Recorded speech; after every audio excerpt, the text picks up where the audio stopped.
eu sou o Caio Sena, professor de educação básica, já fui gestor público também, trabalhei com políticas públicas para a educação básica, e é por isso que o Observatório do Estado Social me convidou para a gente falar um pouco em relação entre o Estado, empreendedorismo e a oferta de educação básica.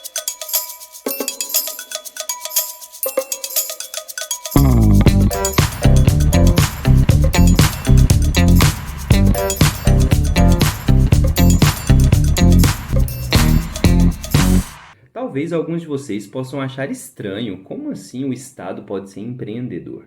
Então, para a gente disputar um pouco esse discurso sobre empreendedorismo que está muito latente nas redes sociais hoje em dia, nós vamos partir dessa noção mais básica do que seria então empreendedorismo, uma visão até de dicionário, para o livro do Estado Empreendedor, da Mariana Mazzucato. Para além dessas duas provocações iniciais, essas duas referências, nós vamos trazer também dados do EducaCenso, alguns dados que estão disponíveis na plataforma do Estado Social Brasileiro, e você pode discordar, trazer outras visões de mundo, isso aqui não é uma verdade absoluta, mas é uma provocação para a gente tentar sair daquele lugar comum em que o Estado é ineficiente, gastador e não cumpre o seu papel, e que o privado seria eficiente, que o privado seria a solução dos nossos problemas contemporâneos. Então não é bem assim. Quando a gente coloca uma lupa nos dados da educação básica, a gente começa a desfazer algumas dessas visões muito simplistas, né, que corre por aí frequentemente.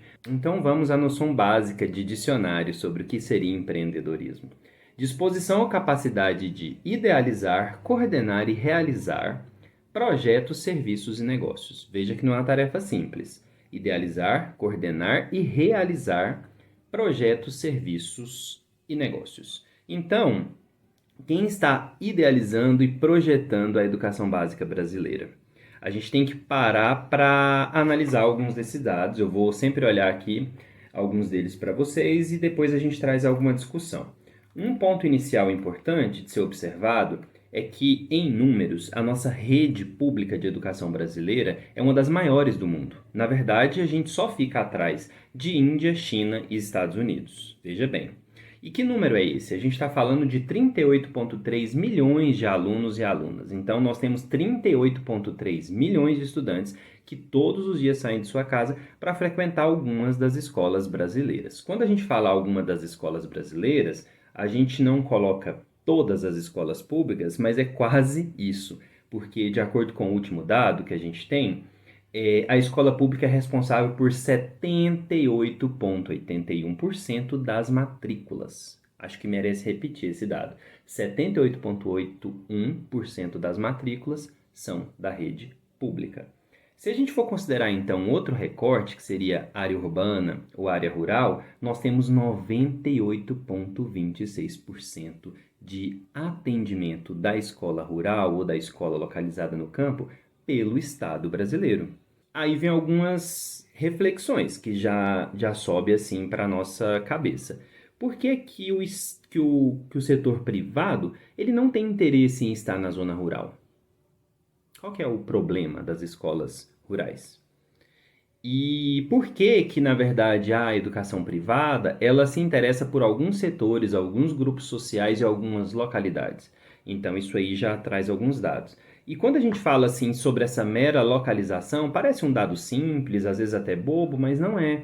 Dependendo de onde você está, dependendo de onde essa escola está, ela já consegue fazer um filtro de alunos. Então, tudo que é complexo, difícil, desafiador, empreendedor para ser atendido está na educação pública. Alunos com deficiência, alunos cuja refeição mais importante do dia é o que está na escola, é a refeição escolar. Porque quando a gente fala em eficiência no empreendedorismo ou no papel do Estado, a gente não pode descartar as anormalidades, a gente não pode descartar o que é difícil, o que é desafiador. Porque empreender dentro de um cenário ideal é muito fácil. Imagina você pegar uma escola pública brasileira, descartar todas as pessoas que não se encaixam de alguma forma em critérios de mérito, em critérios de escolarização rápida. Você vai construir uma escola modelo, mas não, o Estado ele não pode cair nesse conto da escola modelo. Não é possível ter uma escola modelo no estado. Na educação privada, sim, você faz uma prova, acessa só os alunos com as melhores notas, os alunos classe média alta, os alunos cujos pais possuem uma renda capaz de subsidiar várias coisas e deficiências que aquela modelo escolar não consegue. E aí depois você faz uma prova lá no final, que é o Enem, o que antigamente chamava de vestibular, e existe uma quase hereditariedade do sucesso. Então a gente já selecionou os melhores alunos na entrada, com prova, com um valor da mensalidade alta. Depois você faz um processo básico de escolarização, devolve essas crianças para o topo dos principais vestibulares, para as principais notas do Enem do nosso país, porque na verdade a seleção já foi feita lá atrás. Agora, eu queria ver uma educação privada de qualidade que trabalha com todos os públicos. Trabalha com a criança cuja refeição mais importante é a refeição que está servida na escola. Crianças que sofrem abuso, crianças com várias deficiências, de A a Z, todas elas estão na educação pública. Então, o empreendedorismo, o desafio que o Estado assume é muito maior. E por que o Estado assume esse risco? Porque ele não tem esse medo de abrir as portas para qualquer pessoa. Se você tem um documento básico de identificação, você já pode ser estudante de uma escola pública. Então o risco é 100%. Todos os riscos existem na educação pública. Já a educação privada, você vai trabalhar com uma seleção de perfis que são considerados ideais, às vezes até se negando a fazer matrícula dos anormais, digamos assim, para depois contar vitória, para depois contar ranking de que é o melhor, de que é o que mais aprova, de que todo mundo lá é gênio.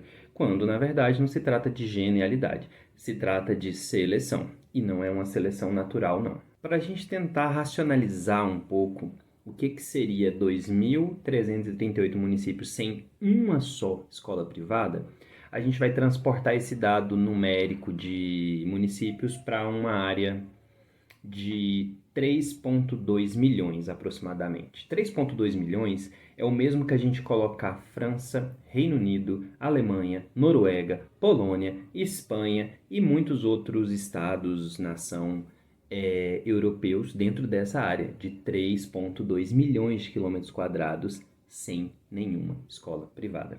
E por que a escola privada não vai até esses lugares mais distantes? Por que a escola privada não assume os riscos? Cadê os empreendedores que poderiam olhar para esse território, esses mapas que a gente vai até colocar aqui e falar: caramba, que oportunidade, não tem ninguém lá, vamos oferecer então um serviço de educação privado, já que oferta e demanda.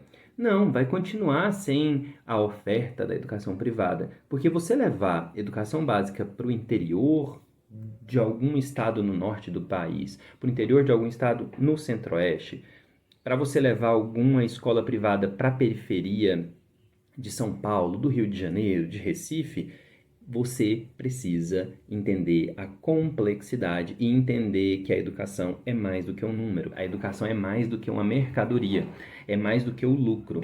Isso é o mesmo, a gente poderia, né, fazer algumas comparações, as mesmas razões que fazem com que as principais empresas de transporte, de mercadoria, também definem rotas muito específicas, próximas às centralidades e apagando totalmente a possibilidade, né, de acessar as distâncias mais complexas, onde só o empreendedorismo estatal é capaz de chegar.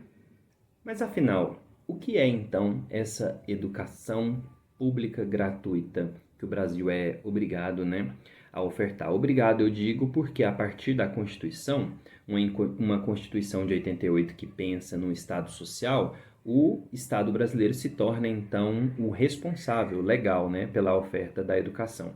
A educação se torna então um direito de todos os brasileiros e brasileiras. O artigo 3 da LDB menciona algumas situações que a gente vai destacar três: igualdade de condições para o acesso e permanência na escola, a gratuidade do ensino público em estabelecimentos oficiais, tem que ser gratuito, e a garantia do direito à educação e à aprendizagem ao longo de toda a vida.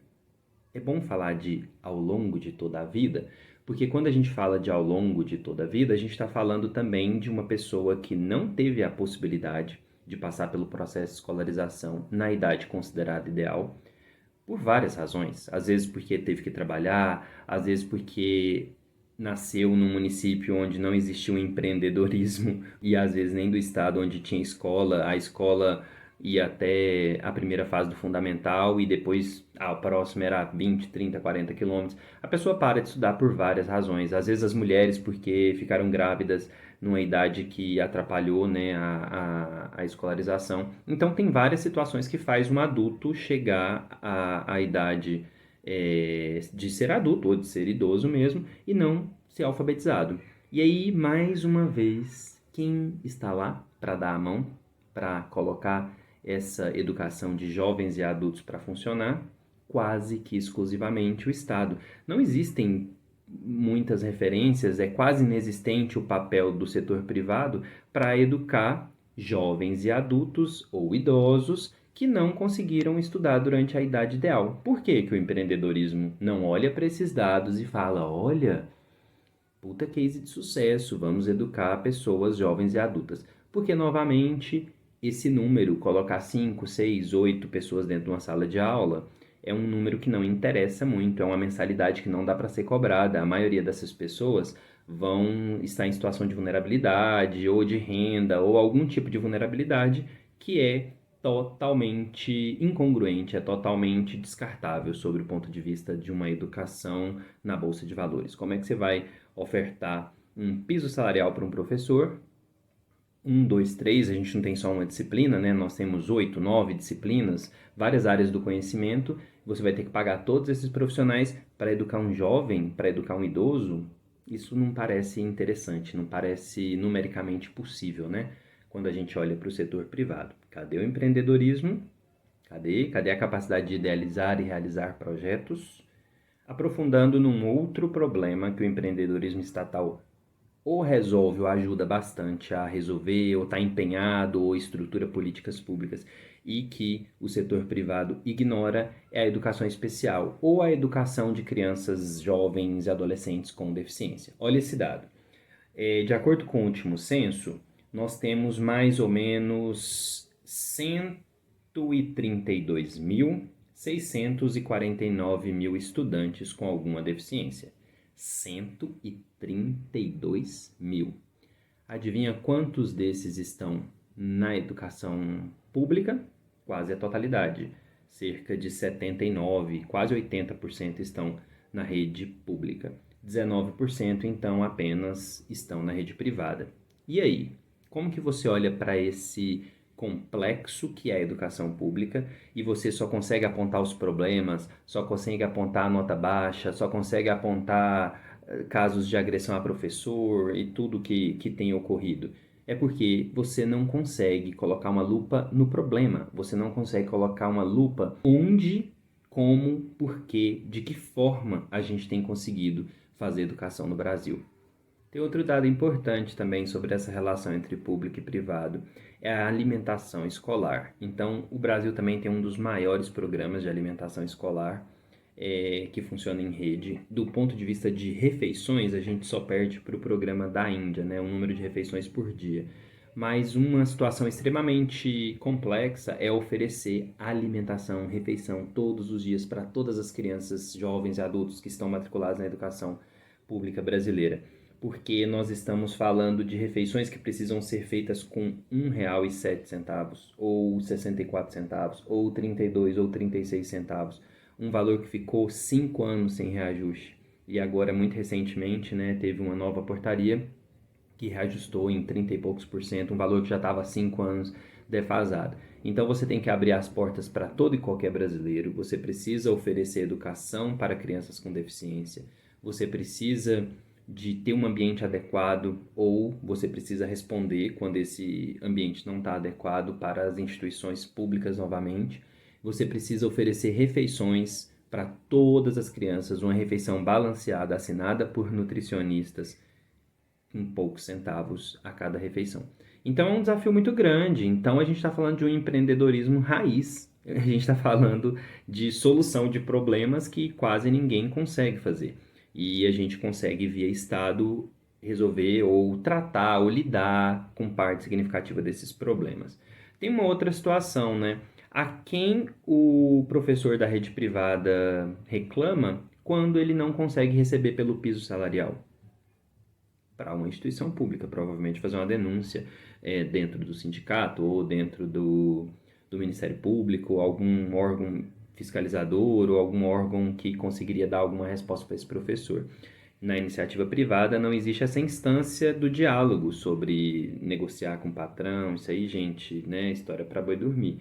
Já na iniciativa pública, quando não existe o pagamento do piso, é possível questionar, é possível fazer reuniões, negociações, é possível estabelecer uma série de procedimentos para que se atinja, então, um salário um pouco mais digno e condições de trabalho também um pouco mais dignas.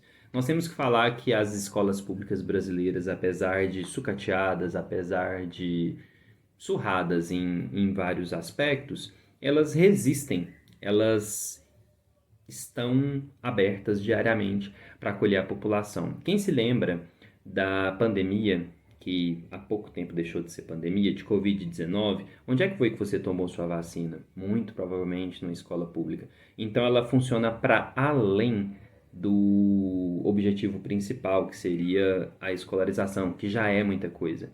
Para vários jovens do nosso país, a educação oferecida nos estabelecimentos de educação do país é o único lugar onde ele vai acessar música, onde vai acessar esporte. A quadra da escola pública talvez é a única quadra do bairro, talvez é o espaço de lazer e, para além do lazer da educação física, é o espaço de sociabilidade mais significativo para a maioria dos jovens brasileiros. Então a gente está falando aqui de uma situação no mínimo, peculiar, né? Outro dado também que parece interessante quando a gente vai comparar o empreendedorismo estatal dos outros tipos de empreendedorismo, que é a régua da eficiência. Será que é eficiente? Porque a gente está falando aqui que todo mundo frequenta, todo mundo precisa, que o Estado está presente, que o setor privado nem sempre, mas vamos falar também de eficiência. Olha esse dado. Em 1920, 71% das pessoas que moravam no Brasil, né, que estudavam no Brasil, eram consideradas analfabetas. 1920, 71% de analfabetos. Quando a gente recorta esse dado para 1960, já temos 46% de pessoas analfabetas e 2010 apenas 9%. Veja que nós saímos de 71% de analfabetismo para 9%. E se a oferta de educação também foi pública durante todo esse período, talvez com algumas pouquíssimas exceções, se a gente for olhar lá para 1920, né, quem resolveu o problema de fato do analfabetismo no Brasil, que não está resolvido, mas que melhorou bastante, foi a educação pública. Isso é um dado. Agora, não se engane, nós não estamos aqui falando que a escola pública brasileira ela é um espaço perfeito. Sabemos que não é. Se você sair da sua casa agora, vai numa escola pública, muito provavelmente você vai encontrar, vai se deparar com arquitetura precária, talvez um dos prédios públicos mais pobres e menos bonitos, que menos recebe atualizações, verbas para reforma, infelizmente, a escola pública. E se você é um pouco curioso e vai aí na internet, tenta pegar alguma revista científica da área de ciências sociais, na geografia, sociologia, você vai se deparar com vários problemas da educação pública. A gente não está aqui levantando uma bandeira cega de que a educação pública brasileira é a melhor que tem. Mas nós estamos aqui tentando falar que, apesar dos problemas, apesar dos pesares, a escola pública resiste.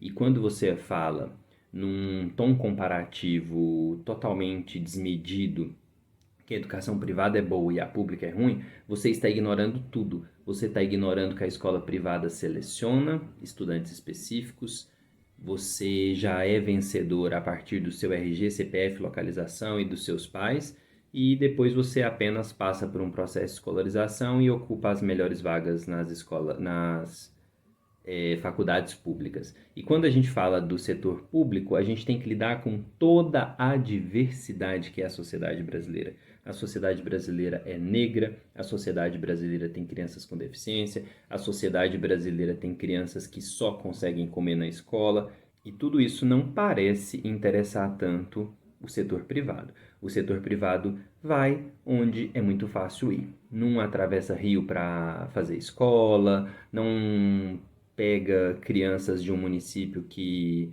não tem estrada e leva uma professora e um professor para educar. Então, você tratar de um filtro, uma peneira, onde você tira todos os problemas, deixa os problemas para a escola pública e pega só o que interessa, só o que importa e fala que está fazendo escolarização, isso não é educação inclusiva. Não se trata também de fazer uma comparação boba, corriqueira, estúpida entre privado e público. Nós estamos aqui falando do tamanho que é os desafios que a educação pública brasileira ainda precisa enfrentar e onde é mais difícil, onde é mais hardcore, onde tem que atravessar a ponte, onde tem que levar professora, levar livro nas costas porque pode molhar e atravessar rio, essas notícias que de vez em quando aparecem, é o Estado que está lá. Toda vez que tem, infelizmente, é assim que a escola pública aparece no noticiário, né? Ou quando é atacada, ou quando tem aquela professora que abdica muitas vezes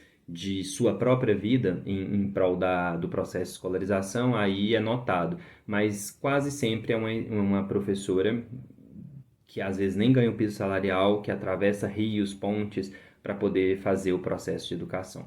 Então é isso. Talvez a gente consiga voltar em algum momento para discutir vários outros pontos, sempre vai ficar alguma coisa por falar, né? Mas de Oiapoque a Chuí, a educação pública está sendo oferecida pelo Estado. É por isso que o Estado importa. É por isso que a gente abordou hoje aqui o tema de Estado e empreendedorismo, às vezes até além do que você estava pensando.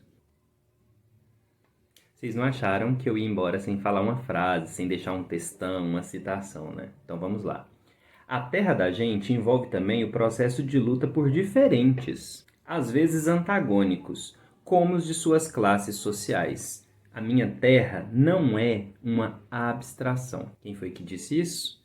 Quem foi que escreveu isso? Sim, ele, Paulo Freire. Eu deixei para falar até no final essa citação, porque o Brasil anda tão esquisito e andou tão esquisito que era capaz de você pular o vídeo só de ter ouvido a palavra Paulo Freire. E esse trecho, né, está no livro A Sombra desta Mangueira. Um abraço e até a próxima. E se você continuar no canal por algum tempo, você ainda vai ver a análise sobre o Estado empreendedor na saúde, na alimentação, no transporte, várias outras áreas, porque é para isso, né, que o Estado social importa e existe, para a gente refletir, discutir e até criticar mesmo a postura do Estado em algumas dessas áreas. Então fique por aqui, acompanhe, deixe seu comentário e a gente vai dialogando.